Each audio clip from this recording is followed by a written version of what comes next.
Saya nggak akan membuat kamu terluka lagi, Ora. Setelah mengetahui semua kebohongan Hani selama ini, Tias telah memutuskan untuk mempertahankan rumah tangganya dengan Mas Dean. Inilah trailer Naik Ranjang Senin 2 Desember yang semakin seru tentunya.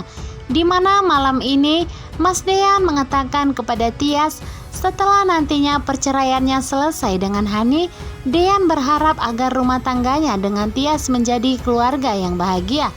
Dan bahkan di sini Tias sudah berjanji tidak akan membuat Mas Dean sakit hati lagi oleh Hani. Setelah mengetahui ternyata pernikahan Mas Dean dulunya dengan Hani memang sudah berantakan. Bahkan Mas Dean tidak pernah bahagia. Oleh karena itu Tias berjanji tidak akan membuat Mas Dean sakit hati, tidak akan membiarkan Hani menyakitinya lagi. Sementara itu di mana di sini Jidan begitu bahagia karena akhirnya Jidan berhasil membuat Hani kehilangan Mas Dean. Mereka telah dinyatakan bercerai setelah Jidan mengirimkan bukti kepada Mas Dean tentang rekayasa kematian Hani. Sementara itu di sebuah taman di mana Gino masih menunggu Abel. Di bawah hujan yang begitu deras, Gino tetap bertahan dengan rencana liciknya untuk mencari tahu apakah memang benar Hani masih hidup dan saat ini Hani ada di mana. Karena tentunya di sini Gino semakin takut apabila Hani kembali ke rumahnya, bahkan melaporkan Gino ke kantor polisi. Saat itu Abel melihat Gino. Abel begitu terharu karena Gino menunggunya sampai menahan hujan deras. Padahal semua itu karena rencana licik dari Gino, bukan karena mencintai Abel. Sementara itu ketika pulang dari persidangan, suasana yang semakin memanas, di mana Hani sakit hati karena ternyata pengadilan telah memutuskan perceraian antara Mas Dean dan Hani.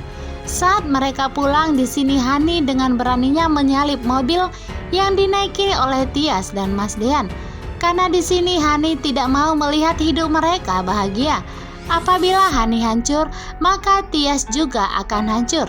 Dan apabila Hani tidak bisa memiliki Mas Dean, maka hal yang sama harus dirasakan oleh Tias. Itulah misi dari Hani saat ini. Hani melaju kencang membawa mobilnya, berusaha untuk menyalip mobil yang dibawa oleh Om Romi agar nantinya mereka semua celaka. Saat ini Hani tidak memikirkan lagi Ibu Yuni sebagai ibu kandungnya dan Tias sebagai kakak kandungnya. Yang dipikirkan oleh Hani saat ini bagaimana membuat mereka semua hancur seperti hancurnya Hani saat ini. Mobilnya dibawa oleh Om Erwin. Apakah Om Erwin berhasil menyelamatkan Tias, Mas Dean dan Ibu Yuni malam ini? Karena tentunya di sini Hani semakin menggila. Hani tidak memikirkan keselamatannya lagi. Yang penting Hani bisa membalaskan sakit hati